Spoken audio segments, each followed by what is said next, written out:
साबिक वज़ीर-ए-आज़म इमरान खान भी साथ साथ यही बात कर रहे हैं। वो कह रहे हैं कि उन्हें अदालती कमीशन चाहिए, उन्हें ऐसा नहीं चाहिए कि मौजूदा वज़ीर-ए-आज़म शहबाज शरीफ साहब एक कमीशन बना दें। वो इस पर मुतमईन हरगिज़ नहीं होंगे, क्योंकि और फिर अब तो ये कमेटी का एलामिया भी आ गया, साजिश के हवाले से क्लियर हो गया कि कोई साजिश नहीं हुई। देखिए, वो तो इमरान खान साहब तो कहते हैं ना कि शहबाज शरीफ साहब उस साजिश का हिस्सा हैं, इस वजह से उनके नीचे बनाया गया कोई भी कमीशन, कोई भी मीटिंग जो है वो उसको तस्लीम नहीं करते। मैं जरा बात को थोड़ा सा आगे बढ़ाऊं जी।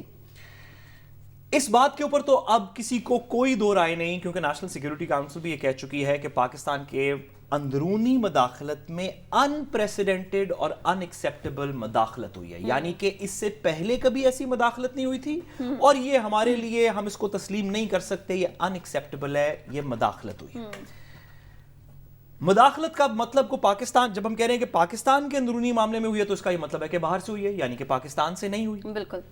तो इस बात में तो अब कोई दो राय नहीं रह गई कि पाकिस्तान के बाहर से कुछ लोगों ने पाकिस्तान के अंदरूनी मामलात के अंदर मदाखलत की।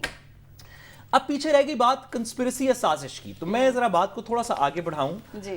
पॉलिटिकली तो इमरान खान साहब का नैरेटिव हमने कल देख लिया, पिछले भी जलसों में देख लिया कि एक्सेप्टेबल हो गया। कानूनी तौर पर जरा इसको देखते हैं, कंस्पिरेसी को कानून में क्या कहते हैं, या साजिश को कानून कैसे, इंटरनेशनल लॉ भी, डोमेस्टिक लॉ भी।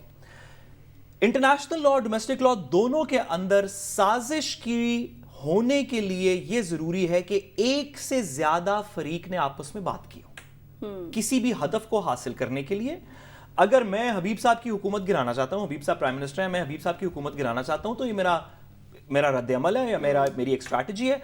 अगर मैं आपसे बात करूं और हम दोनों मिलकर गिराएं, तो क्योंकि हम दो बंदों ने बात कर ली, एक से ज्यादा शख्स हो गए, उस पे हमने मुफाहमत की और फिर एक स्ट्रैटेजी बनाई, तो कानून इसको कंस्पिरेसी कहता है। जहां पे भी इंटेंशन एक से ज्यादा बंदे की शामिल हो कोई हदफ हासिल करने के लिए, वो कंस्पिरेसी है।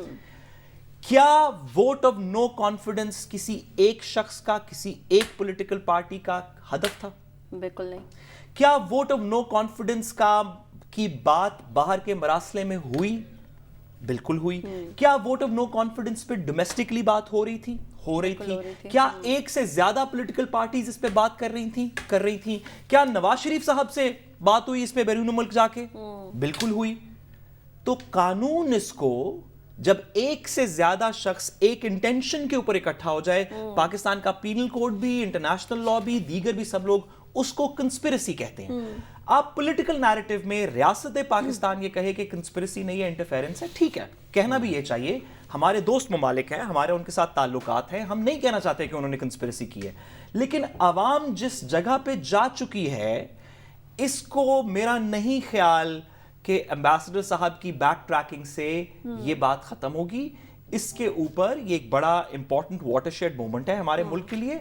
इसके ऊपर मेहरबानी करके जैसे जैसे आज से पहले जितने वाटरशेड मोमेंट्स आए, उन पे जुडिशल कमीशन बने। हमने देखा हमीदुर रहमान कमीशन की रिपोर्ट कितनी सख्त रिपोर्ट है पाकिस्तान के लिए। हमने देखा कि एबटाबाद कमीशन पर रिपोर्ट बनी, दीगर जगहों पे बनी। इसके ऊपर मेहरबानी करके एक इंडिपेंडेंट रिपोर्ट ऐसी बनाए जो किसी पॉलिटिकल पार्टी के हक में ना हो, किसी के खिलाफ ना हो, लेकिन पाकिस्तान के अंदर ये बात क्लियर हो जाए कि हमारी हुकूमत कोई बाहर से नहीं इंस्टॉल करता।